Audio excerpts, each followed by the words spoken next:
결혼식 끝나면 다 끝인 줄 알았죠. 그런데 어떤 집은요, 그때부터 계산서를 꺼내더라고요. 결혼식 다음 날 아침이었어요. 불과 몇 시간 전까지만 해도 휴대폰은 축하 메시지로 쉴 새 없이 진동을 울려댔고 거실에는 하객들이 안겨준 화려한 꽃다발 향기가 가득 남아 있었죠. 신혼집 식탁 위에는 아직 정리하지 못한 축의금 봉투들이 가지런히 놓여 있었어요. 웨딩홀에서 챙겨온 떡 상자가 한쪽 벽에 기댄 채 어제의 소란스러움을 증명하고 있었죠. 어제까지만 해도 세상에서 가장 예쁜 신부라며 잘 살라는 축복의 말들만 쏟아졌어요. 하지만 오늘 아침의 공기는 이상하게도 차갑고 딱딱하게만 느껴지더라고요. 남편 현성은 부엌에서 물을 마시며 크게 하품을 했어요. 눈 밑에는 어제의 피로가 짙게 내려앉았지만 드디어 큰 산을 넘었다는 생각 때문인지 표정만큼은 아주 편안해 보였죠. 주연은 헝클어진 머리를 대충 묶으며 어색하게 웃어 보였어요. 어제 너무 정신없었죠. 아직도 모든 게 꿈 같아요.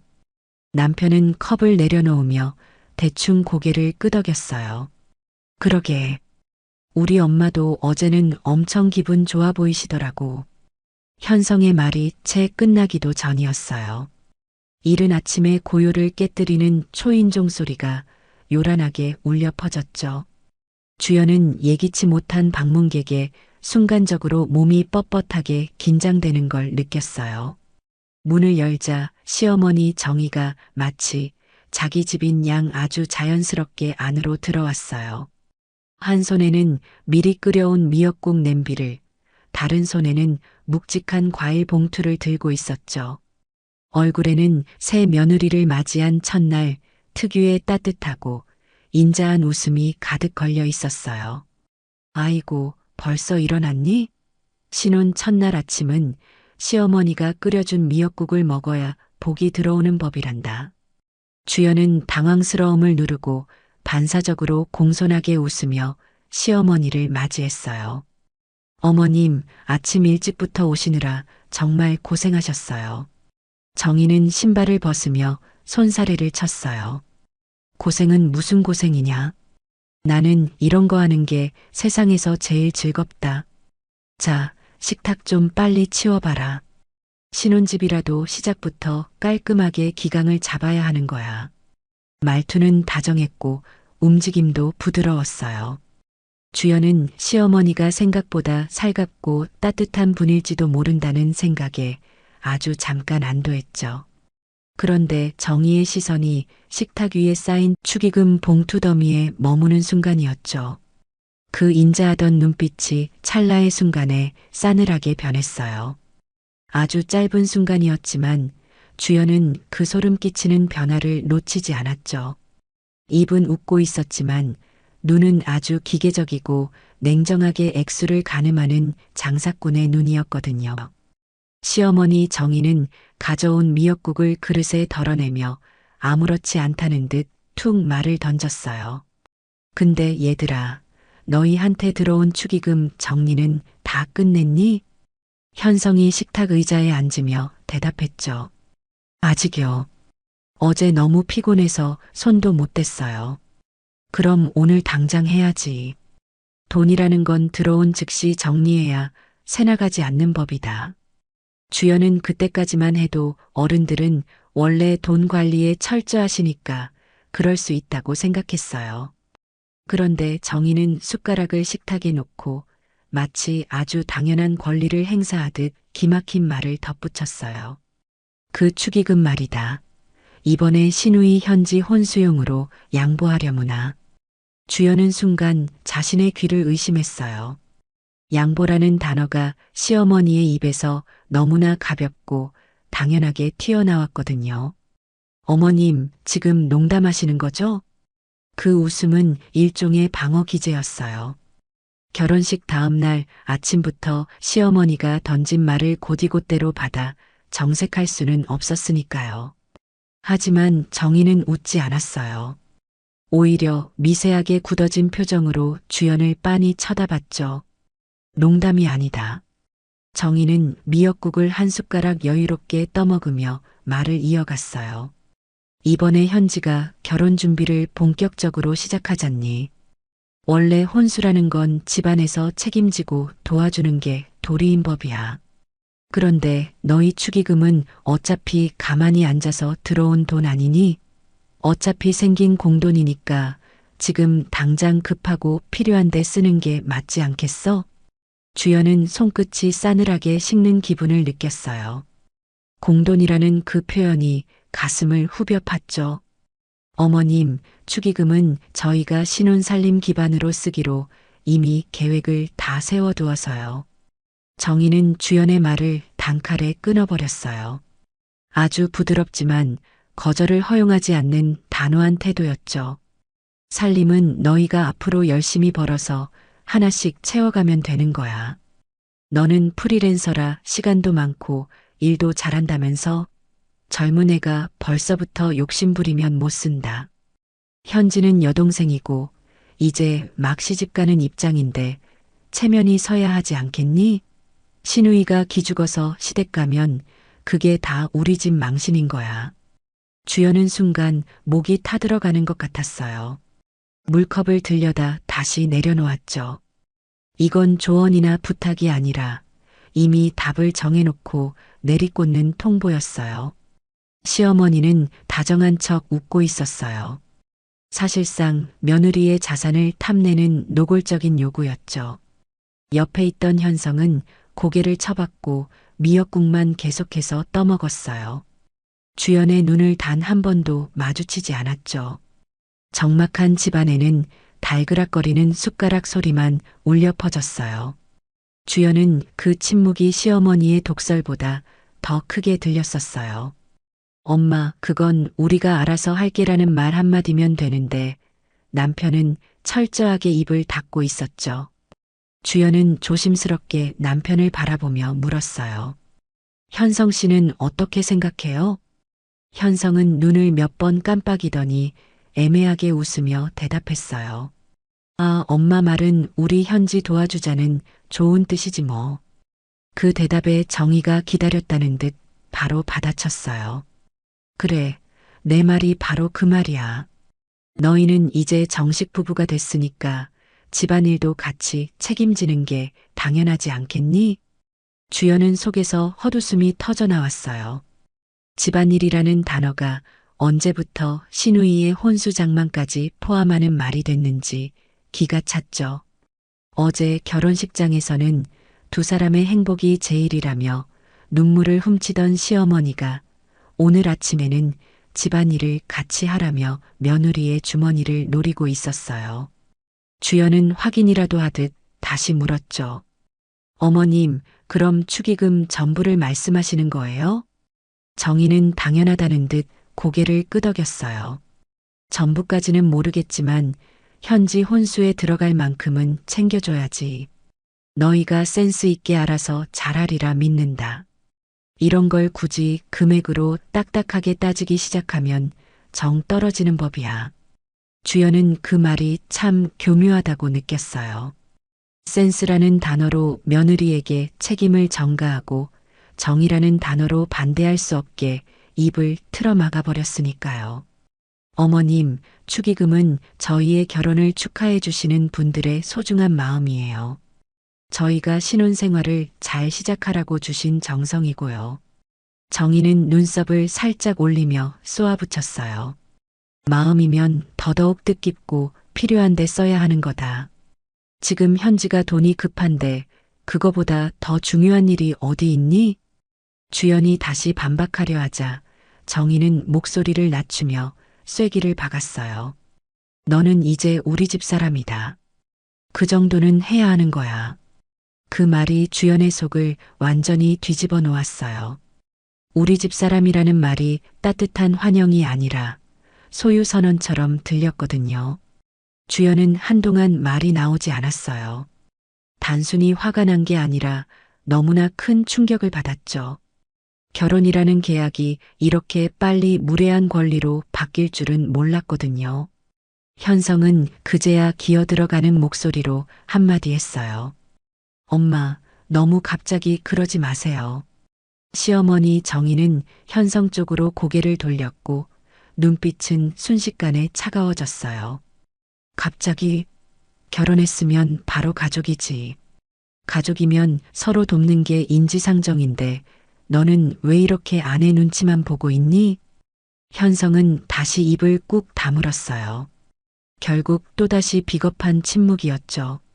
주연은 그 광경을 보면서 소름이 돋았어요. 지켜줄 남편이 없다면 시어머니의 탐욕스러운 요구는 앞으로 더 크게 밀려올 게 뻔했으니까요. 정희는 만족스러운 듯 미역국 한 그릇을 뚝딱 비우고 일어났어요. 얼굴에는 다시 인자한 어른의 웃음을 가면처럼 붙인 채였죠. 잘 생각해서 오늘 안으로 연락하려무나. 현지 혼수도 날짜가 임박했잖니. 주연이 아무 말도 못하고 서 있자 시어머니는 마지막으로 한마디를 얹고 현관문을 나섰어요. 너는 똑똑하니까 내 말뜻 잘 알아들었을 거라 믿는다. 괜히 말 길게 해서 서로 얼굴 붉히는 일 만들지 말자구나. 철컥하고 문이 닫히자 신혼집 안에는 무거운 정적이 내려앉았어요. 주연은 식탁에 망연자실하게 앉아 봉투들을 바라봤죠. 어제는 축복의 증거였는데 오늘은 누군가의 탐욕스러운 요구서가 되어버렸어요. 현성은 괜히 설거지통을 만지작거리며 웅얼거렸죠. 우리 엄마가 원래 성격이 좀 직설적이긴 해. 주연은 고개를 돌려 남편을 쳐다봤어요. 이건 직설적인 게 아니에요. 이미 결론을 다 내놓고 나한테 통보한 거지. 현성은 당황하며 대답했어요. 그래도 가족인데 좀 도와주면 안 될까? 하나뿐인 동생이기도 하고. 주연은 가차없이 현성의 말을 끊어버렸어요. 가족이면 더 조심하고 예의를 지켜야 하는 거예요. 남의 소중한 돈을 어떻게 이렇게 당연하게 쓰자고 말할 수 있어요? 현성은 더 이상 대답하지 못했어요. 주연은 그 비겁한 침묵 속에서 똑똑히 깨달았죠. 화려했던 결혼식은 어제로 끝났어요. 축하의 환호성도 어제까지였어요. 오늘 아침부터는 우리 집사람이라는 굴레 아래 시댁의 잔인한 계산서가 제 삶을 옥죄기 시작한 거였죠. 주연은 식탁 위에 봉투 하나를 손에 쥐었어요. 봉투는 가벼웠지만 마음은 무거웠죠. 이제부터는 억지 웃음으로 넘겨서는 안 된다는 것을 결혼 다음 날 아침에 시린 공기 속에서 뼈저리게 배웠으니까요. 시어머니가 폭풍처럼 휩쓸고 지나간 자리에 남겨진 주연은 문이 닫힌 뒤에도 한참 동안 식탁 앞에 망연자실하게 앉아 있었어요. 남편 현성은 싱크대 앞에 서서 물을 틀었다 껐다 반복하며 의미 없는 소음을 만들어냈어요. 두 사람 사이에는 무거운 침묵이 흘렀지만 각자의 머릿속은 수만 가지 생각으로 시끄럽게 소용돌이치고 있었어요. 현성 씨, 주연이 먼저 입을 열었어요. 방금 어머님이 하신 말씀 정말로 진심이라고 생각하는 거예요?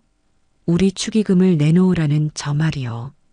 현성은 마른 세수를 하며 짧고 무거운 한숨을 내뱉었어요. 엄마는 그저 현지 혼수 장만하는 게 힘드니까 좀 도와주자는 뜻이지. 너한테서 억지로 뭘 뺏겠다는 그런 나쁜 의도는 아닐 거야. 뺏는 게 아니면 도대체 뭐예요? 어머님 태도 보셨잖아요. 도와줄 수 있겠니라고 묻는 양보가 아니라 당연히 내놓으라는 식의 통보였어요. 이건 명백한 강요라고요. 현성은 아내의 서슬 퍼런 기세에 눌려 말끝을 흐리고 말았어요. 그래도 우리 이제 결혼했으니까 가족끼리 힘들 때 좀 도울 수도 있는 거잖아. 가족이니까. 그 말이 주연의 귓가에 비수처럼 날카롭게 꽂혔어요. 살면서 가장 편리하고 무책임한 단어가 바로 가족이라는 걸 주연은 다시금 깨달았죠. 잘못을 덮을 때도 희생을 강요할 때도 늘 전면에 내세우는 방패막이 같았거든요. 우리 결혼 준비할 때 했던 약속 기억 안 나요? 양가 부모님께 손 안 벌리고 혼수도 예물도 생략하기로 했던 거요. 그건 기억하지. 우리 둘이 군더더기 없이 편하게 시작하자고 합의한 거였잖아. 맞아요.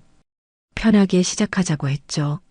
하지만 그 편함은 누군가의 희생을 발판 삼거나 남에게 기대서 얻는 비겁한 편함이 아니었어요. 우리 힘으로 세우는 자립이었죠. 주연은 자연스럽게 지난 결혼 준비 기간을 떠올렸어요. 친정엄마가 새 장롱이며 침대며 딸 자식 기 안 죽게 다 해주겠다고 고집을 피우실 때 주연은 가장 먼저 손사래를 치며 거절했었죠. 엄마, 나 정말 괜찮으니까 그냥 내가 쓰던 물건들 가지고 시작해 보겠다고요. 친정엄마는 그 모습이 못내 안쓰러워 답답해 하셨지만 주연은 엄마의 손을 꼭 잡고 웃으며 말했어요. 그저 마음으로만 축복해 달라고. 내가 진짜 원하는 건 엄마의 홀가분한 마음뿐이라고요. 현성과도 그때 비슷한 대화를 수없이 나누었죠. 우리 힘으로 소박하게 살자고. 양쪽 집에서 크게 지원받으면 나중에라도 분명히 뒷말이 나오고 휘둘리게 될 거라고요. 현성 역시 그때만큼은 단호하게 고개를 끄덕이며 약속했었어요. 우리 둘이서 작게 시작하는 게 훨씬 속 편하고 좋다고요. 그래서 주연은 결혼을 앞두고도 큰 욕심을 부리지 않았어요. 신혼집이라고 해서 모든 살림을 새 것으로 교체하는 허례허식을 과감히 생략했죠.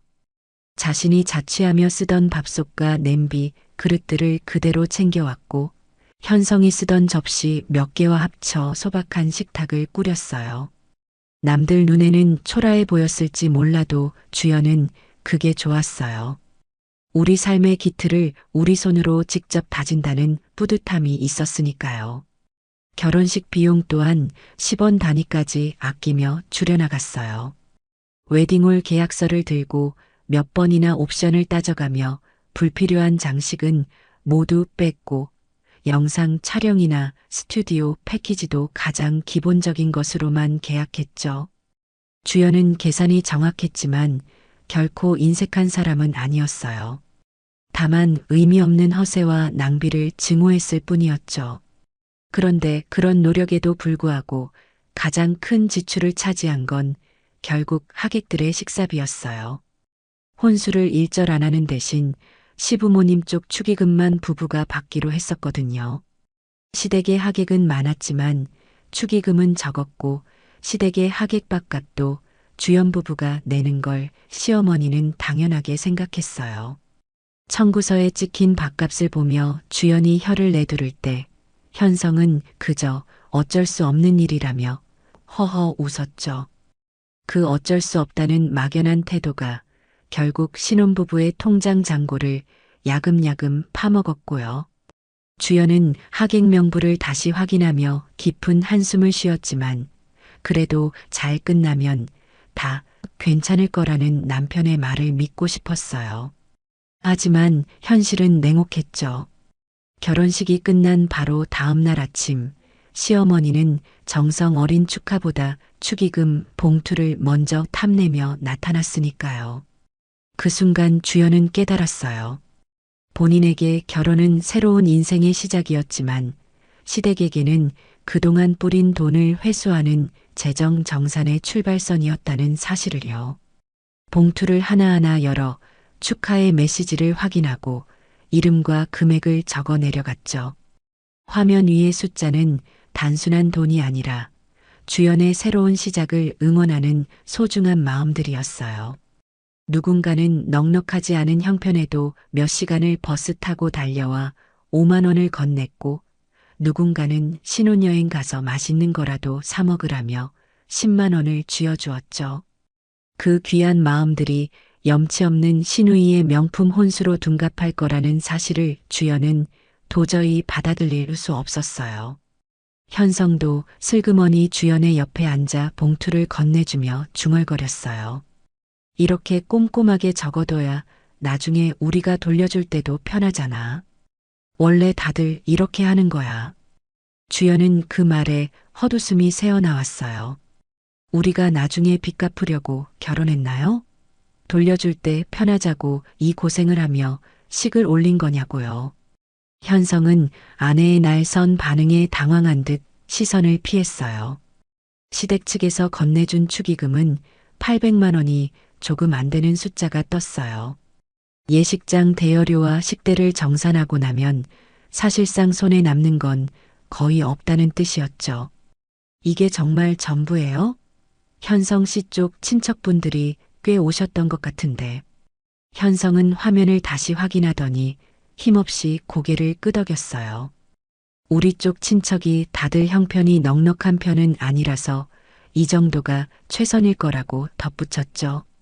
주연은 가슴이 답답해져 길게 숨을 내뱉었어요. 시어머니가 요구한 건 단순한 여윳돈이 아니었어요.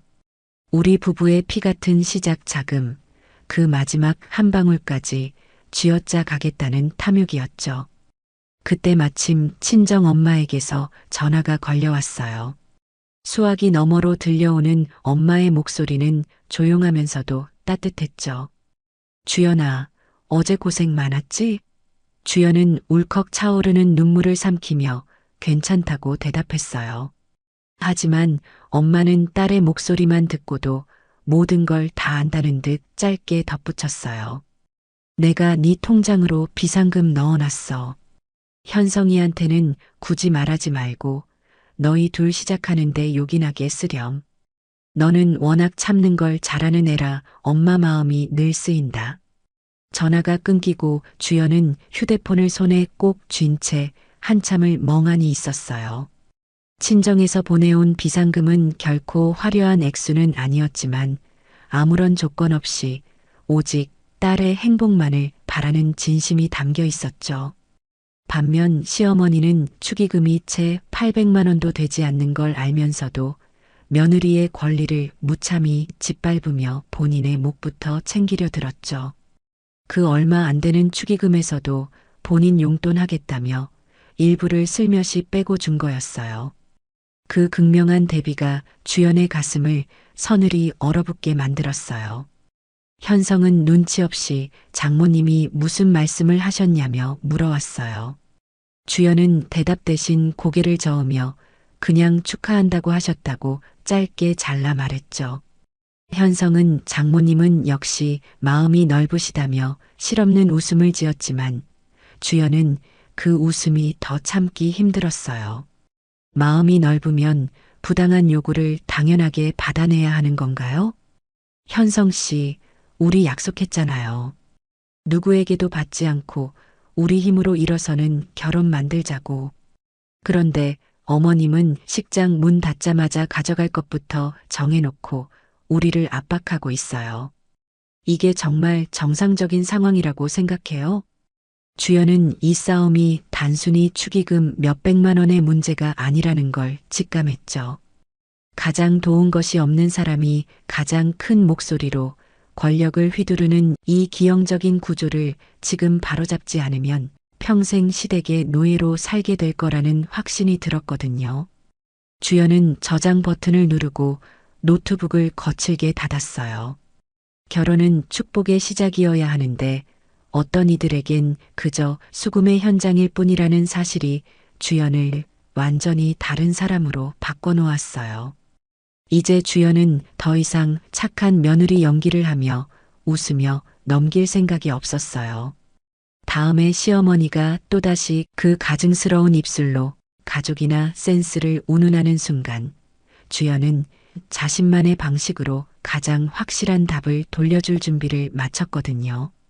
주연은 전날 밤 축의금 내역이 담긴 엑셀 파일을 닫고 난 뒤부터 마음속 깊은 곳이 묘하게 고요해지는 걸 느꼈죠. 분명 가슴속에서는 뜨거운 분노가 치밀어 오르고 있었지만 이상하게도 밖으로 소리를 내어 화를 내고 싶지는 않았어요.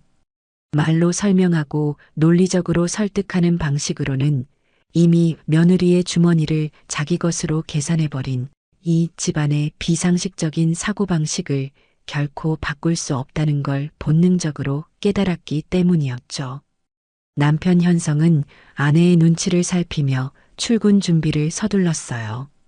넥타이를 매만지며 슬그머니 물었죠. 오늘은 뭐 할 거야? 어머님 말씀하신 것도 있고 하니 집에서 좀 쉴 거야? 나갔다 올게요. 그게 전부였어요. 어디로 가는지, 무엇을 할 것인지, 그리고 언제쯤 돌아올 것인지에 대해 단 한마디의 부연 설명도 덧붙이지 않았죠. 그 메울 수 없는 거리감이 신혼집 공기 속에 얇고 날카로운 얼음판처럼 깔려 있었어요. 집을 나서기 전 주연은 현관 전신 거울 앞에 잠시 멈춰 섰어요. 거울 속에 비친 자신의 얼굴이 생경할 정도로 낯설게 느껴졌죠. 화장을 진하게 한 것도 아닌데 평소의 유순함은 간대없고 눈빛이 서리빨처럼 차갑게 빛나고 있었어요. 목적지를 미리 정해둔 것은 아니었지만 발길은 이상하게도 한쪽 방향만을 가리키고 있었죠. 그곳은 평생 검소함을 미덕으로 알던 주연이 좀처럼 발을 들이지 않던 곳, 바로 백화점이었어요. 화려한 회전문을 지나 에스컬레이터를 타고 올라가자 바깥 세상과는 전혀 다른 공기가 주연을 맞이했어요. 눈이 부실 정도로 밝은 조명, 자로잰 듯 완벽하게 정리된 진열장, 그리고 사람들의 나긋나긋하고 부드러운 말투까지. 주연은 원래 이 화려한 공간이 익숙한 사람이 아니었어요. 늘 필요한 물건이 무엇인지 철저히 메모하고 가성비를 따져가며 장을 보던 사람이었으니까요.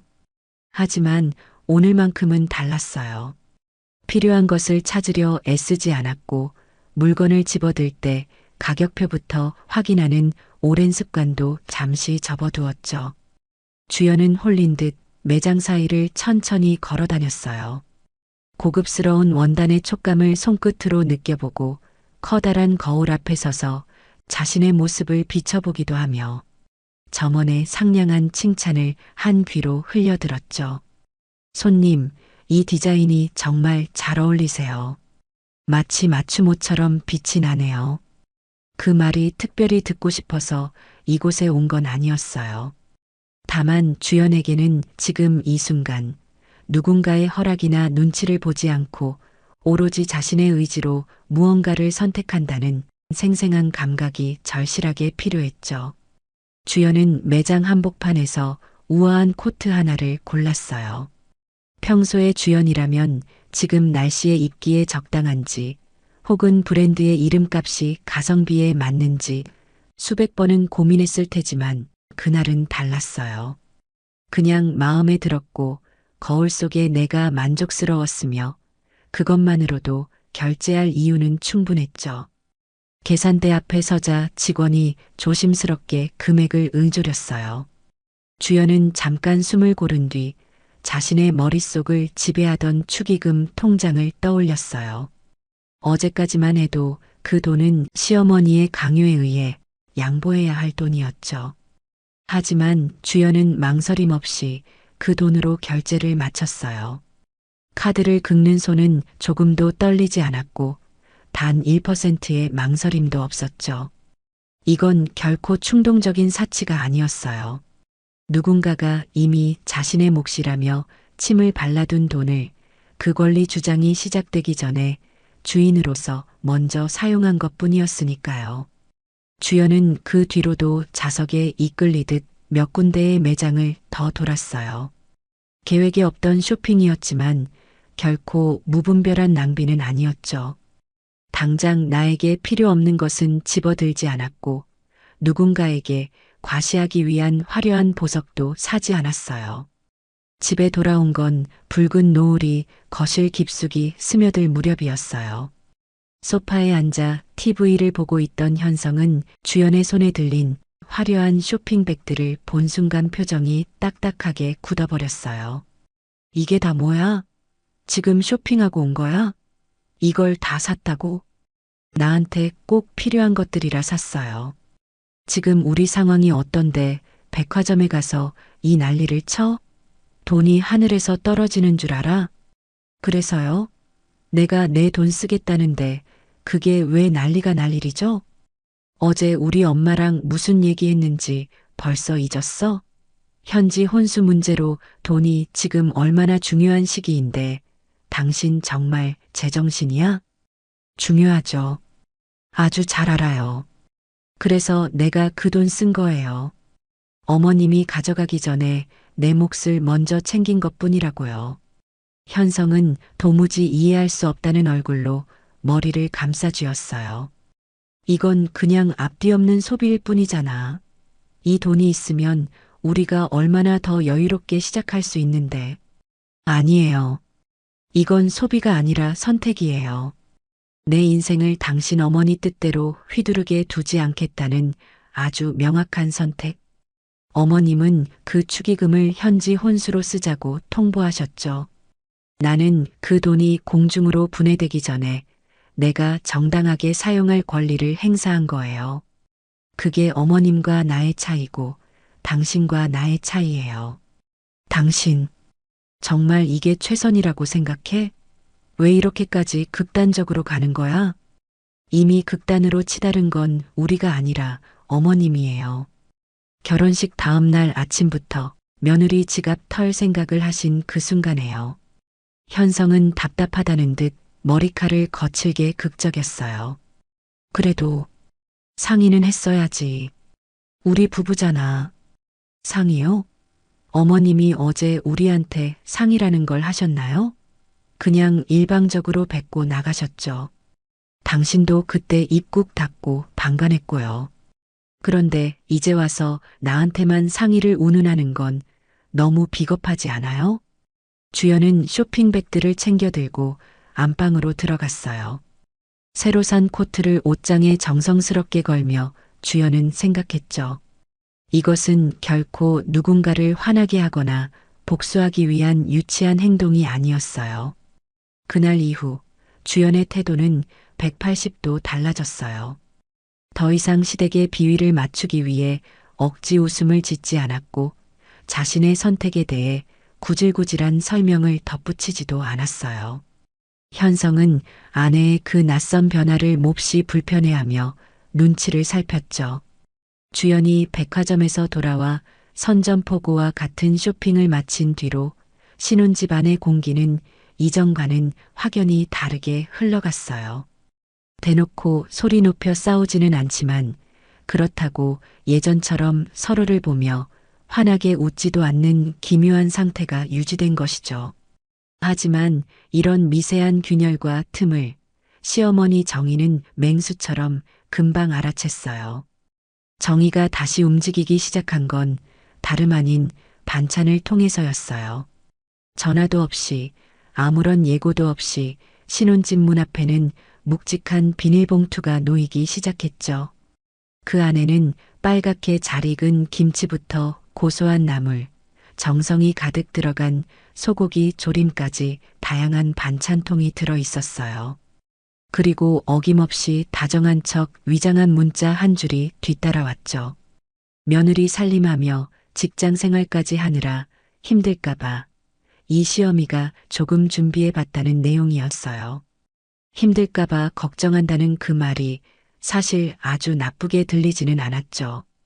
실제로 요즘 주연은 업무량이 부쩍 늘어 몸이 10개라도 모자란 상황이었고 집안일까지 완벽하게 해내며 스스로를 채찍질하고 싶지는 않았거든요. 그래서 처음엔 진심을 담아 고맙다는 답장을 보냈어요. 어머님, 반찬 정말 잘 먹을게요. 바쁘신데 신경 써주셔서 감사합니다. 정희는 마치 스마트폰만 뚫어지게 쳐다보고 있었던 사람처럼 답장이 가기가 무섭게 바로 전화를 걸어왔어요. 아이고, 별거 아니란다. 너희는 이제 막 시작한 신혼인데 밖에서 사 먹는 음식만 먹으면 쓰겠니? 내 정성 생각해서 맛있게 먹어주렴. 수화기 너머로 들려오는 목소리는 세상 어디에도 없는 자애로운 어머니처럼 다정했어요. 주연은 그 목소리에 아주 잠깐 마음을 놓았어요. 어쩌면 축의금 문제는 시어머니의 일시적인 욕심이었을 뿐, 이 반찬만큼은 계산이 섞이지 않은 순수한 정일지도 모른다고 믿고 싶었거든요. 그렇게 시작된 반찬 배달은 시간이 갈수록 점점 더 잦아졌어요. 일주일에 한 번이던 것이 어느덧 두 번, 세 번으로 늘어났고 신혼집 냉장고의 한 칸은 통째로 시어머니의 반찬통들로 채워지기 시작했죠. 정희는 가끔 직접 반찬을 들고 들이닥칠 때마다 주연에게 같은 말을 반복했어요. 밖에서 사 먹으면 돈만 아깝고 몸도 상하는 법이라고 집밥이 최고라는 논리를 펼쳤죠. 주연은 그 말에 토를 달지 않았어요. 어른의 정성이라는 건 말로 부정하거나 거절하는 순간 날카롭게 깨져버리는 법이니까요. 그러던 어느 날이었어요. 정희가 평소처럼 양손 가득 반찬을 들고 와서는 부엌에서 한참 동안 부산스럽게 서성였어요. 평소답지 않게 냉장고 문을 연달아 열었다 닫았다 하며 며느리의 눈치를 살피더니 식탁 위에 낡은 봉투 하나를 툭 내려놓았죠. 어머님, 이건 뭐예요? 주연이 의아한 표정으로 묻자 정희는 아무렇지도 않다는 듯 뻔뻔한 얼굴로 대답했어요. 아, 그거 지난번부터 이번에 반찬 만든다고 장 본 거 영수증이란다. 요즘 물가가 미친 듯이 올라서 나도 감당이 안 되더라고. 봉투 안에는 마트에서 출력된 영수증들이 날짜별, 항목별로 아주 꼼꼼하게 정리되어 들어 있었어요. 배춧가, 고기가, 고춧가루에 양념가까지. 그런데 그 금액을 확인하는 순간 주연은 자신의 눈을 의심하며 다시 한번 깜빡여야 했어요. 평소 마트 물가를 잘 아는 주연이 봐도 금액이 묘하게 비정상적이었거든요. 영수증에는 동네 마트가 아닌 최고급 백화점 식품관의 이름이 찍혀 있었고 유기농이나 프리미엄 브랜드 표기가 선명하게 박혀 있었죠. 내가 너희한테 먹일 건데 아무 데서나 싼 걸로 살 수 있겠니? 요즘 세상이 흉흉해서 시장 물건은 믿음이 안 가더라고. 비싸도 좋은 걸로 골라왔으니 귀하게 먹어야 한다. 내가 이렇게 비싼 재료로 고생해서 만들었으니 너는 이 값을 지불하라는 무언의 압박이었죠. 주연은 봉투를 조용히 닫으며 잠시 깊은 생각에 잠겼어요. 여기서 만약 고맙다는 말과 함께 봉투에 돈을 담아 건네는 순간 이 영수증은 다음 주에 더 두꺼워지고 더 비싼 품목들로 채워질 게 불 보듯 뻔했으니까요. 어머님 정성 들여 해주시는 건 감사하지만 앞으로는 반찬 해주시기 전에 꼭 미리 말씀해 주세요. 갑자기 그건 왜 묻니?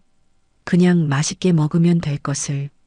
제가 원하지 않는 비용을 이렇게 들이면서는 맛있게 못 먹을 것 같아요. 지금 나더러 장사 속으로 반찬 해다 날랐다는 거냐? 내가 너희한테 직접 돈 달라고 손이라도 내민 적 있어? 돈을 달라고 하신 적은 없지만 영수증을 이렇게 내놓으시는 건 사실상 결제해 달라는 뜻 아니었나요? 아니면 축의금 내놓으라고 이러시는 건가요?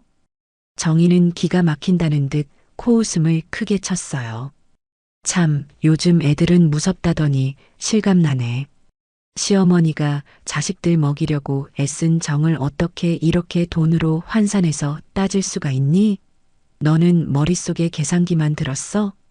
그 말에는 서운함이 아니라 자신의 검은 속내를 들킨 사람 특유의 비열한 비난이 섞여 있었어요. 어머님, 저는 그냥 마음으로 해주시는 건 줄 알았어요. 그런데 영수증을 보니 그 마음이 너무 무거워서 제가 감당이 안 되네요. 요즘 며느리들은 참 영악하고 계산이 빠르구나. 시어미 정성을 이런 식으로 모욕하다니. 어머님, 이건 계산이 아니라 최소한의 기준이에요. 정성이라는 말 뒤에 계산서를 숨기지 않으셨으면 좋겠어요. 정희는 더 이상 말을 잇지 못한 채 씩씩거리며 가방을 챙겨 들었어요. 그리고 현관문을 나서기 전 마지막으로 독서를 한마디 얹었죠. 해줘도 고마운 줄을 모르는 인간은 짐승보다 못하다는 말이 딱 맞구나. 네가 얼마나 잘 사놔두고 보마. 쾅 하고 문이 닫히고 나서 주연은 힘없이 식탁 의자에 주저앉았어요. 방금 전까지 부엌 가득 풍기던 따뜻한 반찬 냄새가 이제는 구역질 날 만큼 무겁고 불쾌하게 느껴졌죠. 주연은 그제야 뼈저리게 깨달았어요. 가격표만 붙어 있지 않았을 뿐이었죠. 그날 이후로 주연은 냉장고에 시어머니의 반찬통을 더 이상 늘리지 않았어요. 주연은 이제 확실히 알게 되었어요. 이 집안에서 정성이라는 단어는 언제든 수금으로 돌변할 수 있는 위험한 암호라는 것을요. 영수증이 섞인 반찬 소동이 한바탕 폭풍처럼 휩쓸고 지나간 뒤였어요. 시어머니 정희는 예전처럼 하루가 멀다고 전화를 걸어대던 극성을 잠시 멈추었어요. 주연 역시 굳이 먼저 연락을 취해 안부를 묻거나 비위를 맞추려 들지 않았죠. 겉으로 보기에는 아무 일 없는 평온한 나날처럼 흘러갔어요. 그것은 갈등의 종결이 아니라 더 큰 폭발을 위한 지독한 숨 고르기에 불과했어요. 그 이야기는 예상보다 훨씬 빨리 그리고 아주 태연한 얼굴로 찾아왔어요. 어느 평화로운 저녁이었죠. 거실 소파에 기대어 휴대폰을 만지작거리던 남편 현성이 아무런 전조도 없이 툭 한마디를 던졌어요. 신우이 현지가 드디어 결혼 날짜를 확정지었다는 소식이었죠.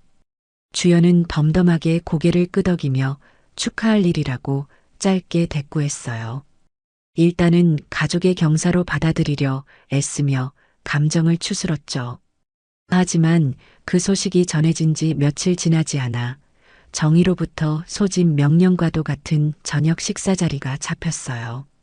시댁에 도착하니 시어머니 정희는 유난히 기분이 좋아 보였어요. 평소보다 더 화려하게 차려진 식탁 위에는 갈비찜이며 각종 전이 가득했어요. 결혼 전 시댁에 인사 갈 때도 한 번도 보지 못했던 상다리 부러질 듯한 밥상이었죠. 시어머니 정희는 식사 내내 주연에게 살갑게 굴며 대화를 주도했어요. 마치 지난번 영수증 사건 따위는 기억조차 나지 않는다는 듯한 가식적인 친절함이었어요. 하지만 음식이 어느 정도 비워지고 찻잔이 오갈 무렵이 되자 시어머니는 기다렸다는 듯 본색을 드러내기 시작했어요. 이제 우리 현지도 슬슬 시집갈 준비를 해야 하지 않겠니? 날짜까지 잡혔으니 마음이 급하다. 시어머니는 찻잔을 천천히 내려놓으며 주연의 눈을 똑바로 응시했어요. 네가 이 집안의 맏며느리니까 이런 중대사는 네가 알아서 챙겨야 한다. 내가 늙어서 요즘 유행하는 걸 뭘 알겠니? 네가 앞장서서 동생 결혼 준비 좀 다 맡아서 해주렴. 지난번처럼 대놓고 현금을 요구하는 파렴치한 짓은 멈췄어요. 대신 그보다 더 지독한 무급실무 책임자 역할을 며느리에게 얹어버린 것이었죠. 예단 리스트 작성부터 혼수 품목 비교, 상견례 장소 섭외의 일정 조율까지 누군가는 반드시 해야 할 머리 아픈 잡무들을 맏며느리의 도리라는 이름으로 주연에게 전가하고 있었어요. 현지는 아직 애라 세상 물정을 모르니 똑똑한 네가 하나부터 열까지 다 전담해서 챙겨야 집안 체면이 산다면서요. 시어머니의 작전이 바뀌었다는 것은 누구나 알 수 있었어요. 옆에서 묵묵히 갈비뼈만 야무지게 뜯고 있던 남편은 이 기막힌 상황에서도 입은 먹는 데만 사용하고 있더라고요. 갈비뼈를 뺏어버리고 싶었지만 주연은 비겁한 남편의 옆모습을 한번 쳐다보고는 다시 시선을 돌려 시어머니를 정면으로 응시했어요.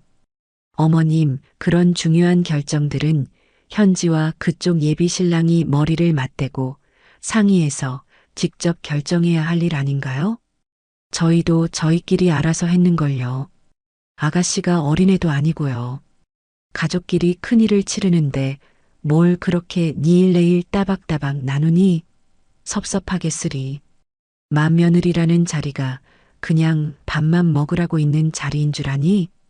어머님, 저도 제 결혼 준비할 때는 회사 다니면서 밤잠 설쳐가며 제 손으로 직접 다 했어요.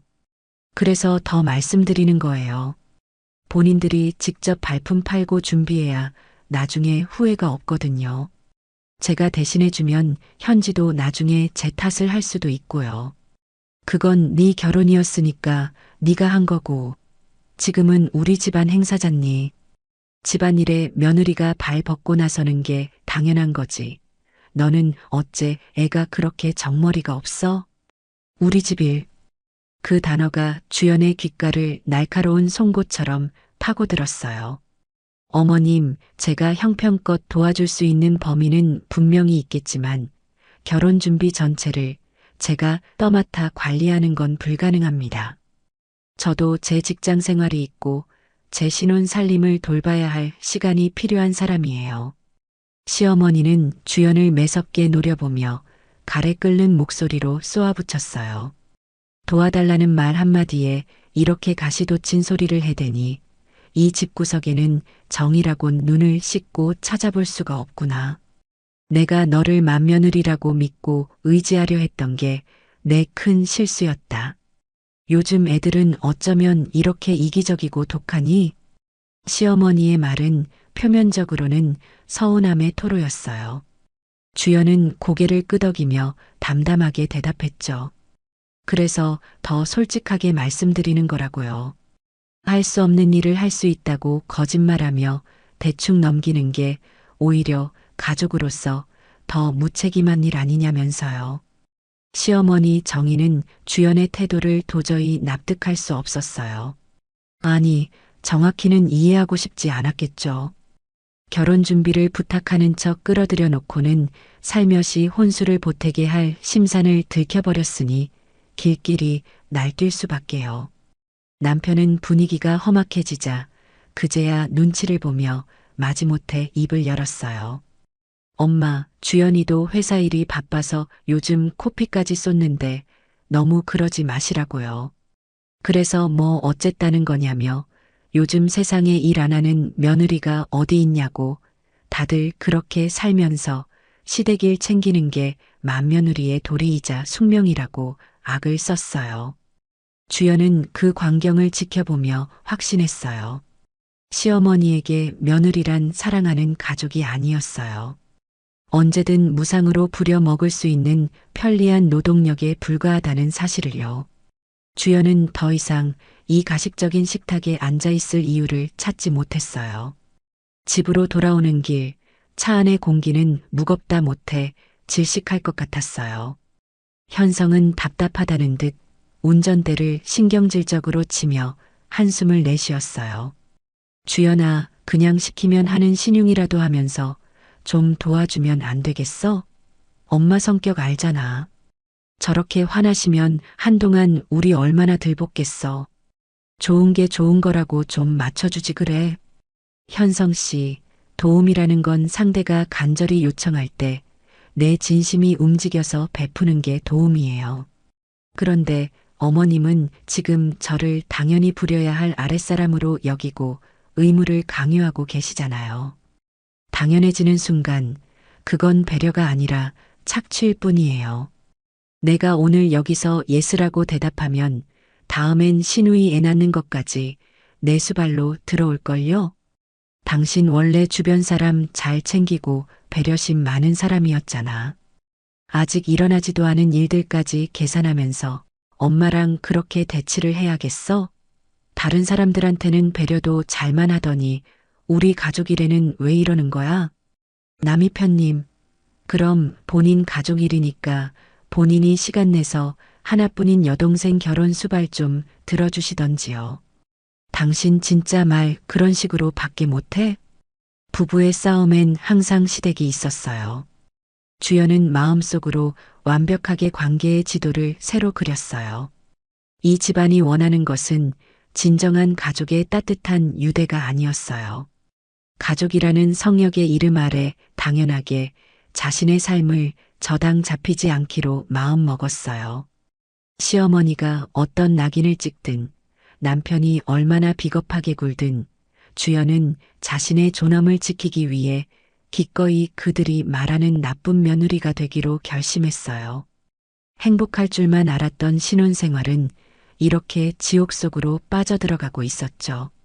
신우이의 결혼 문제로 시어머니와 날선 대립을 한 뒤부터 신혼집은 소리 높여 싸우는 날만 늘어났어요.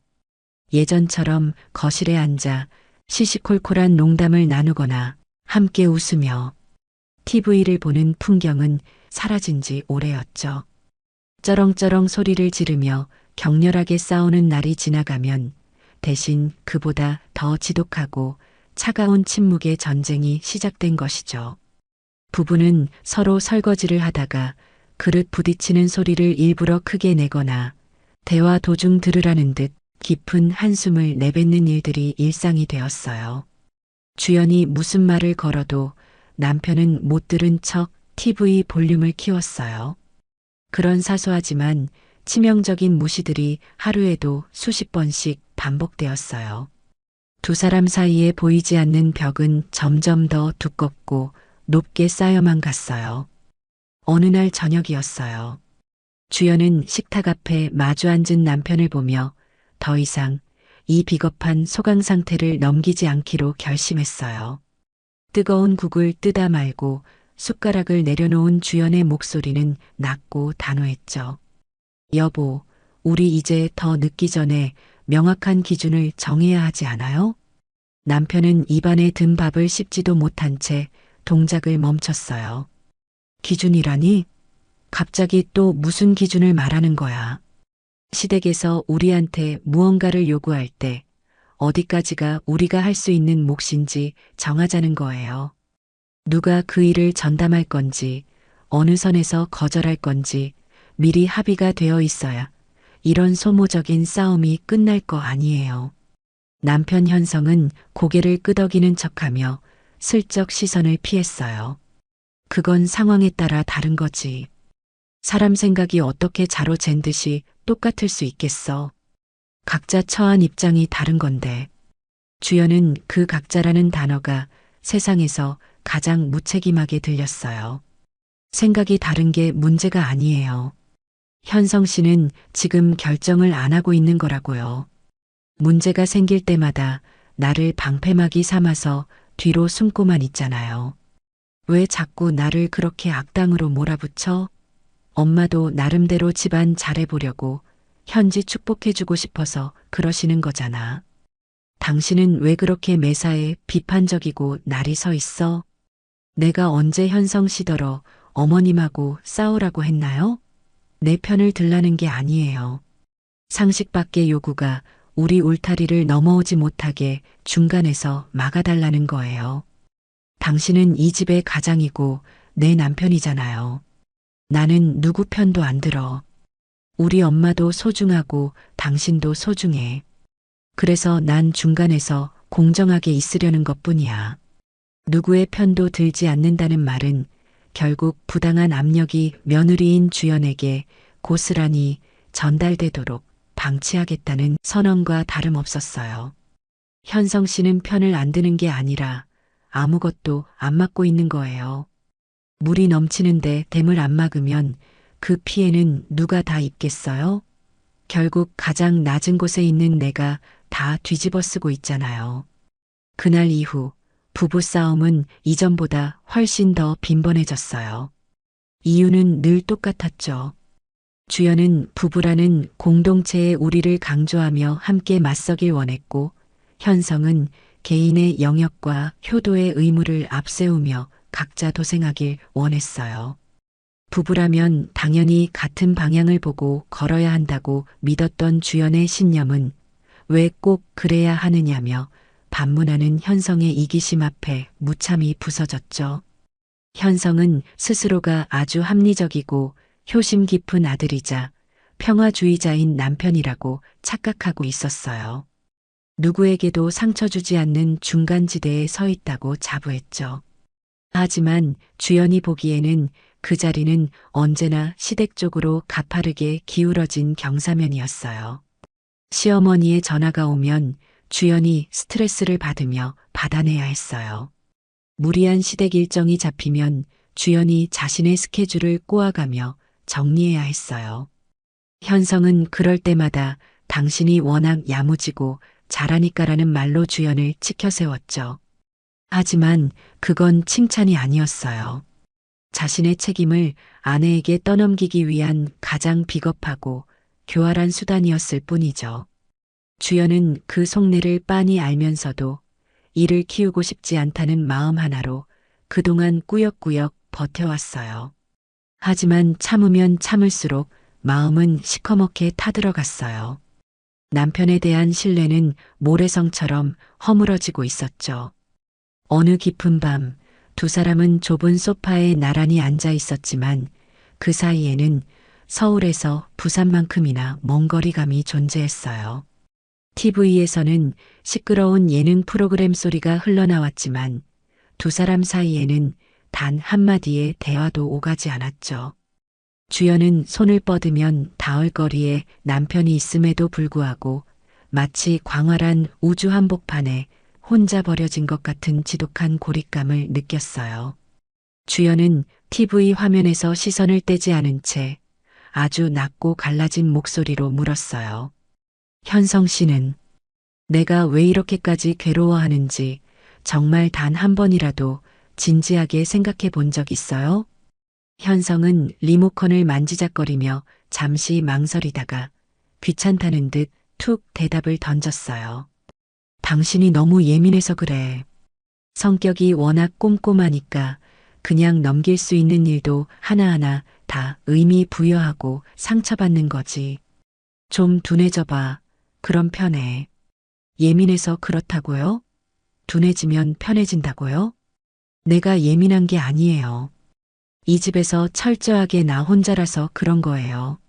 내 등 뒤에 서서 나를 지지해 줄 사람이 없으니까 사소한 바람에도 내가 이렇게 흔들리는 거라고요. 나도 힘들어. 중간에서 양쪽 눈치 보느라 죽을 맛이라고. 나라고 편한 줄 알아? 알아요. 그래서 더 말하는 거예요. 힘들면 같이 싸워야지. 왜 나만 전쟁터에 내던져 놓고 당신은 관전석에서 구경만 하냐고요. 내가 바라는 건 대단한 게 아니에요. 당신의 그 비겁한 침묵 대신 나를 위한 단호한 선택 하나예요. 주연의 마지막 호소 이후 집안은 이전보다 더 무겁고 차가운 침묵에 잠겼어요. 문제의 본질은 시어머니의 무례한 요구도 시누이의 뻔뻔함도 아니었어요. 그런 외부의 공격은 어디에나 있을 수 있는 일이었죠. 진짜 문제는 평생을 약속하며 가장 가까운 곳에 있어야 할 남편이 정작 위기의 순간에 남보다 못한 타인이 되어버린다는 사실이었어요. 그날 밤 주연은 옆에서 코를 골며 잠든 남편을 뒤로 한 채 어두운 천장을 보며 생각했어요. 주연의 마음속에서는 커다란 변화가 일어나고 있었어요. 주연은 이제 스스로를 지키기 위해 그리고 이 기만적인 관계의 종지부를 찍기 위해 자신만의 길을 선택할 준비를 하고 있었어요. 주연이 먼저 이별의 말을 꺼냈던 그날은 이상하리만큼 공기가 고요하고 차분했어요. 주연은 소리를 지르지도 않았고 억울함에 복받쳐 눈물을 쏟아내지도 않았어요. 오히려 아주 오랫동안 이 순간을 준비해온 사람처럼 서늘할 정도로 담담한 목소리였죠. 남편 현성은 아내의 그 낯선 평온함을 마주하고는 차라리 불같이 화를 내던 때보다 더 큰 불안감을 느꼈어요. 현성 씨, 우리 이제 그만해요. 여기까지만 하는 게 서로에게 좋을 것 같아요. 다시 잘해볼 가능성을 묻는 질문도 아니었고 상대를 자극하기 위한 협박성 조건도 달지 않았죠. 그것은 수많은 밤을 혼자 지새우며 내린 이미 모든 마침표가 찍힌 단호한 결정이었어요. 갑자기 왜 그래? 어제까지만 해도 별일 없었잖아. 우리가 싸우긴 했어도 이혼까지 말할 정도는 아니지 않아? 주연은 감정 없는 눈으로 현성을 빤히 바라보며 짧게 대답했어요. 갑자기 아니에요. 현성 씨가 방관하고 어머님이 계산기를 두드리던 그 수많은 아침마다 나는 조금씩 여기까지 걸어오고 있었어요. 이제야 도착했을 뿐이에요. 그로부터 며칠 뒤 현성은 평소보다 늦은 시간에 퇴근하며 두꺼운 서류 봉투 하나를 식탁 위에 올려두었어요. 봉투 안에는 지난 결혼 생활의 민낯이 고스란히 담긴 출력물들이 질서정연하게 정리되어 있었어요. 은행 거래 내역, 각종 이체 기록, 날짜와 항목별로 형광펜까지 쳐진 수치들. 주연은 그 종이 뭉치를 보는 순간 이 관계의 마지막 대화가 어떤 방향으로 흐를지 단번에 직감했죠. 서로 갈 길 가기로 했으니까 정사는 확실히 해야지. 각자 번 돈은 각자의 몫이잖아. 결혼 생활 동안 내가 공동생활비로 지출한 내역들 하나도 빠짐없이 정확히 계산해 봤어. 법적으로 가도 어차피 기여도 따져야 하니까 미리 정리해 온 거야. 주연은 아무런 대꾸도 하지 않았어요. 현성은 아내의 침묵을 긍정의 신호로 받아들였는지 더욱 당당한 기세로 설명을 이어갔어요. 월세 명목의 대출 이자부터 각종 공과금, 심지어 매달 함께 장을 본 식비와 가끔 외식했던 비용까지 세세하게 따져봤더군요. 본인이 지출한 금액이 주연보다 월등히 많다는 것을 증명이라도 하듯 숫자로 가득 찬 종이 위를 펜 끝으로 툭툭 쳤어요. 오로지 손해보지 않겠다는 장사꾼의 치졸한 정산만이 식탁 위를 점령하고 있었죠. 내가 이혼하고 빈털털이 될 순 없으니까 나도 이러는 거 네가 이해해줘. 그 숫자를 뱉어내는 현성의 목소리는 이상하리만큼 또렷하고 힘이 실려 있었어요. 마치 자신의 정당성을 완벽하게 증명해낸 수학자처럼 승리감에 젖어 있는 듯 보였죠. 주연은 그 종이들을 손끝으로 천천히 훑어보았어요. 현성이 적어온 숫자는 정확했어요. 자신의 기준에서요. 틀린 계산은 없었죠. 하지만 그 깨끗한 종이 위에는 결코 적히지 않은 것들이 있었어요. 모두가 잠든 밤 홀로 깨어 야근 후의 피로를 억누르며 정리했던 집안일, 시댁 식구들의 비위를 맞추기 위해 주말마다 반납했던 주연의 자유시간, 시어머니의 부당한 요구에 시달리며 갉아먹힌 정신적 에너지, 남편의 불규칙한 수입에 아끼고 모아 남편 명의의 집 대출금 갚은 내역. 그런 눈에 보이지 않는 헌신과 고통은 남편의 계산서 어디에도 기록되지 않았어요. 주연은 그것들을 굳이 입 밖으로 내어 따지지 않았죠. 말해봤자 이 차가운 계산기 같은 남자에게는 가치 없는 쓰레기 정보일 뿐이라는 걸 너무나 잘 알았으니까요. 그래서 결론이 뭔데요? 그동안 내가 생활비 더 많이 쓴 것 같으니까 도리상 정리하고 끝내는 게 맞지 않나 싶어서. 깔끔하게 돈으로 정산하면 서로 뒤끝도 없을 테고. 주연은 기가 막혀 헛웃음이 나올 뻔했지만 끝까지 표정을 흐트러뜨리지 않았어요. 도대체가 어느 나라 계산법인지 알 수가 없었어요. 반박하거나 따지는 대신 조용히 휴대폰을 꺼내 뱅킹 앱을 실행했죠. 현성은 순순히 따르는 주연의 태도에 내심 당황한 듯 눈을 깜빡였어요. 지금 뭐 하는 거야? 계산이 끝났다면서요. 나도 이 구질구질한 관계 빨리 매듭 짓고 싶어서 그래요. 주연은 현성이 제시한 그 치졸한 금액 1200만 원을 그대로 입력했어요. 숫자를 누르는 손가락 끝은 떨리지 않았죠. 오히려 이 돈만 보내면 이 지옥 같은 인간관계에서 영원히 해방될 수 있다는 생각에 가슴이 벅차오르기까지 했어요. 결론은 결혼 생활 1년 반 남편에게 받은 생활비라는 것은 한 달에 100만 원도 안 되는 돈이었던 거예요. 기가 막힐 노릇이었죠. 마지막 이체 버튼을 누르기 전 주연은 차가운 눈빛으로 현성을 쏘아보며 한 번 더 확인하듯 물었어요. 정말 이게 끝인가요?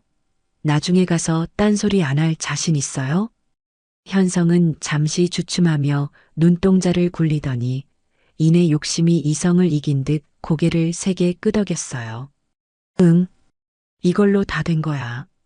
이제 깔끔하게 남남으로 하자. 주연은 가차없이 확인 버튼을 눌렀어요. 띠링하는 경쾌한 이체 완료 알림음이 정적만이 가득한 거실에 유난히 크게 울려 퍼졌죠. 보냈어요. 지금 확인해봐요. 현성은 급하게 자신의 휴대폰을 확인하더니 입가에 미세한 만족의 미소를 띠며 고개를 끄덕였어요. 알겠다고, 입금 확인되었다고 말이죠. 그 짧은 대화가 부부로서 나누는 마지막 소통의 전부였어요. 그 흔한 미안하다는 사과도 그동안 고마웠다는 마지막 인사조차 오가지 않았죠. 주연은 오히려 이 냉혹한 침묵이 우리 관계의 본질을 가장 정확하게 보여준다고 느꼈어요. 이 결혼은 시작부터 끝까지 진심 어린 마음이 아닌 비정한 숫자로만 설명되는 거래였으니까요. 현성은 자신의 목적을 달성했다는 듯 서류들을 다시 봉투에 챙겨 넣으며 뻔뻔하게 한마디를 덧붙였어요. 그래도 우리 남들처럼 진흙탕 싸움 안 하고 나쁘지 않게 끝난 거잖아. 안 그래? 주연은 짐을 챙겨 일어나려다 말고 처음으로 현성의 눈을 뚫어지게 쳐다봤어요. 나쁘게 끝난 게 아니라고요? 아니에요, 현성 씨. 우린 나쁘게 끝난 게 아니라 처음부터 그렇게 잘못 시작한 거였어요. 당신과 어머님의 계산법은 이 세상 누구도 이해할 수 없어요. 현성은 입을 벌린 채 억울하다는 표정만을 지었어요. 주연은 미련 없이 가방을 들고 자리에서 일어났죠. 현관문을 열고 나가는 순간까지 주연은 단 한 번도 고개를 돌려 뒤를 돌아보지 않았어요. 이 관계의 마지막 페이지까지도 남겨진 것은 뜨거운 눈물이 아니라 차가운 숫자뿐이었다는 사실이었어요. 엘리베이터가 내려가는 동안 주연은 가슴 깊은 곳에서부터 터져나오는 긴 숨을 내뱉었어요. 이상하게도 눈물은 나지 않았고 속이 뻥 뚫린 듯 시원하기만 했죠. 가슴을 짓누르던 억울함도 상대를 향한 타오르는 분노도 이제는 희미해졌어요. 대신 아주 선명하고 확실한 깨달음 하나가 주연의 머릿속을 채웠죠. 이제는 더 이상 누군가의 비열한 계산서에 오르내리는 대상이 되지 않겠다는 자신을 위한 강한 확신이었어요. 그날 주연은 지긋지긋한 관계를 끊어냈고 현성은 눈앞의 이득을 챙기는 정산을 끝냈어요. 겉으로 보기엔 둘 다 자신이 원하는 목적지에 도착한 것처럼 보일지도 몰라요. 하지만 주연은 똑똑히 알고 있었어요. 누군가는 마지막까지 사람의 진심 대신 돈의 숫자를 쫓았고 누군가는 그 추악한 민낯을 확인한 순간 미련 없이 인간 이하의 공간을 떠나 진짜 자신의 삶을 찾아 나섰다는 것을요. 그렇게 이혼 협상이라는 이름의 비정한 계산서는 굳게 닫혔어요. 숫자는 완벽하게 맞았을지 모르지만 두 사람 사이의 인연은 영원히 파산하고 말았죠. 그리고 주연은 그 참담한 끝자락에서 처음으로 그 누구에게도 빚지지 않고 오로지 자신의 발로 땅을 딛고 서 있는 자유로운 인간이 되어 있었죠. 현성과 도장을 찍고 남남이 된 지 겨우 석 달째. 주연의 일상은 기적처럼 고요해졌어요. 텔레비전을 켜지 않아도 정막이 흉기가 되어 돌아오지 않았고 침대 옆 휴대폰이 밤새 단 한 번도 울리지 않아도 심장이 덜컥 내려앉지 않았죠. 아침에 눈을 뜨면 습관적으로 오늘 시어머니 기분은 어떨까? 남편이 또 무슨 일을 저질러서 내 하루를 망칠까를 계산하던 지독한 관성은 이제 완전히 사라졌어요. 오로지 나 하나만을 책임지면 된다는 그 단순한 진리가 주연에게는 세상 그 무엇보다 달콤하게 다가왔죠. 이혼 후 첫 딸은 몸에 밴 노예 근성을 씻어내느라 애를 먹었어요. 마트에서 장을 보다가도 어머님이 좋아하는 배추가 싸네 하며 손을 뻗었다가 이내 허공에 멈춘 손을 보며 씁쓸하게 웃었죠. 하지만 그런 습관들은 금세 소멸했어요. 주연은 이제 퇴근길에 백화점 지하식품관에 들러 오직 자신이 좋아하는 트러플 치즈와 비싼 와인 한 병을 고르는 사치를 부렸어요. 예전 같으면 돈 아깝게 이런 걸 왜 사느냐며 영수증 검사를 했을 남편도 애비는 밖에서 고생하는데 너만 입이냐며 숟가락을 얹었을 시어머니 정의도 없었거든요.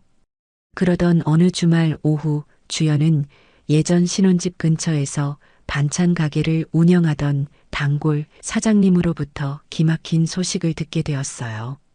주연이 빠져나간 뒤 그 집구석이 얼마나 처참하게 무너졌는지 아주 생생하게 전해졌죠. 가장 먼저 터진 건 역시나 신우이 현지의 결혼이었어요. 주연이라는 무료 웨딩 플래너가 사라지자 정희와 현지는 상견례 장소 섭외부터 삐걱거렸대요. 주연이 미리 알아봐둔 고급 한정식집 대신 시어머니가 아깝다며 예약한 동네 숯불갈비집에서 사단이 난 거죠. 글쎄, 그 시어머니라는 양반이 상견례 자리에서 대놓고 예단비를 5천만 원 요구했다지 뭐야. 현지는 옆에서 말리기는커녕 자기가 강남 어디 아파트 전세를 구해야 하니 돈이 더 필요하다고 맞장구를 쳤다더라고. 예비 시댁 사람들이 그 자리에서 숟가락 집어 던지고 파혼 선언했대. 그 뒤로 현지는 집구석에 서지 엄마랑 싸우느라 동네에 소문이 파다해. 반찬 가게 사장님의 목소리는 고소함이 뚝뚝 묻어났어요. 시어머니는 그 가게에서 매일 제일 싼 나물만 사갔는데 그마저도 왜 이렇게 비싸냐며 행패를 부리다가 쫓겨났다는 이야기도 덧붙였죠. 남편이었던 현성의 몰락은 더욱 적나라 했어요. 주연에게 받아낸 치졸한 정상금 몇백만 원을 쥐고 당당히 하던 현성은 이혼 한 달 만에 그 돈을 전부 날려버렸대요. 시어머니 정희가 딸 현지의 파혼 위로금이라며 그 돈을 뺏어갔고 그 일로 모자 사이가 완전히 틀어졌다고 했죠. 주연이 매일 아침 칼같이 다려놓던 셔츠 대신 구겨진 옷을 입고 편의점 컵라면으로 끼니를 때우는 현성의 모습은 이혼하더니 노숙자 다 됐다는 소문까지 돌게 했어요. 주연은 그 이야기를 들으며 입안에 머금은 아이스 아메리카노를 천천히 삼켰어요. 주연은 이제 더 이상 그들의 소식을 듣지 않기로 했어요. 누군가의 불행을 보며 쾌감을 느끼는 것조차 내 귀한 시간을 쓰는 일이라 느꼈거든요. 대신 온전히 자신에게 집중하는 시간만 늘려갔어요. 결혼 생활 동안 늘 중간에 끊겨야 했던 업무의 흐름은 이제 주연의 통제하에 완벽하게 돌아왔어요. 시어머니의 넋두리 전화나 현성의 비겁한 부탁이 사라진 자리에는 고도의 집중력이 채워졌죠. 결과는 즉각적이었어요. 주연의 포트폴리오는 업계에서 높은 평가를 받았고 수입은 예전보다 2배 이상 차분하게 늘어갔어요. 이제는 정의의 영수증을 메꾸기 위해 쩔쩔매며 벌던 돈이 아니라 오직 주연의 안락한 노후를 위해 쌓여가는 든든한 요새가 되었죠. 어느 날 오후 오랜만에 만난 예전 직장 동료는 주연을 보자마자 눈을 크게 뜨며 감탄을 쏟아냈어요. 주연 씨, 무슨 일이야? 얼굴에서 빛이 나네. 성형이라도 한 거야? 예전에는 항상 누가 뒤에서 쫓아오는 사람처럼 불안해 보였는데 지금은 진짜 편해 보여. 주연은 그 말에 처음으로 진심 어린 웃음을 터뜨렸어요. 화장품을 바꾼 것도 피부 관리를 받은 것도 아니었죠. 다만 내 삶의 기생충들을 완벽하게 박멸하고 나니 안색이 돌아온 것뿐이었어요. 이해받으려 애쓰지 않아도 되는 얼굴, 누군가에게 내 결백을 증명하지 않아도 되는 표정. 그것이 주연이 되찾은 가장 비싼 보석이었죠. 주연은 가끔 거울 속의 자신을 보며 지난 시간을 복기해 보곤 했어요. 계산서처럼 쌓이던 정의의 비난 섞인 말들, 역할이라는 이름으로 묶여 착취당하던 관계들, 그리고 숫자로만 정리되던 그 비정한 감정들이요. 그 모든 것들이 이제는 아주 멀리 떨어진 타인의 기억처럼 느껴졌어요. 아프지 않다고 하면 거짓말이겠지만 더 이상 그 통증이 주연을 흔들지는 못했죠. 주연은 이제 알았어요. 이건 도망이 아니었어요. 떠난 것도 아니었죠. 원래 주연이 있어야 했던 그 당당하고 독립적인 자리로 돌아온 것뿐이었어요. 어느 늦은 밤 주연은 새로 산 화려한 실크 잠옷을 입고 소파에 깊숙이 몸을 묻었어요. 예전 같으면 돈 아깝게 이런 걸 왜 샀냐는 시어머니의 타박이나 집안에서 뭘 그렇게 꾸미냐는 현성의 비아냥이 들렸겠지만 지금은 오직 주연이 좋아하는 재즈 음악만이 공기를 메웠죠. 주연은 깨달았어요. 사이다 복수는 요란하게 터지지 않아도 된다는 것을요. 굳이 그들을 찾아가 뺨을 때리지 않아도 그들이 구걸하는 모습을 직접 보지 않아도 충분했어요. 내가 제자리로 돌아와 이렇게 완벽하게 행복하다는 사실 하나면 그걸로 이미 복수는 완성된 거였죠. 집안은 여전히 조용했지만 그 조용함은 더 이상 외로움이나 공허함이 아니었어요. 주연은 그 자리에 가만히 앉아 내일의 계획을 세웠어요. 시댁의 행사가 아닌 오직 주연의 성장과 휴식을 위한 계획들로요. 이제 주연의 앞에는 시어머니의 누런 영수증이 아닌 오직 스스로의 의지로 채워나갈 눈부신 금빛 미래가 펼쳐져 있었습니다. 아무도 대신 써줄 수 없는 오직 주연만이 주인공인 진짜 인생이 이제 막 시작되고 있었습니다. 여러분은 주연의 선택을 응원하시나요? 여러분의 생각이 궁금합니다. 댓글로 남겨주세요.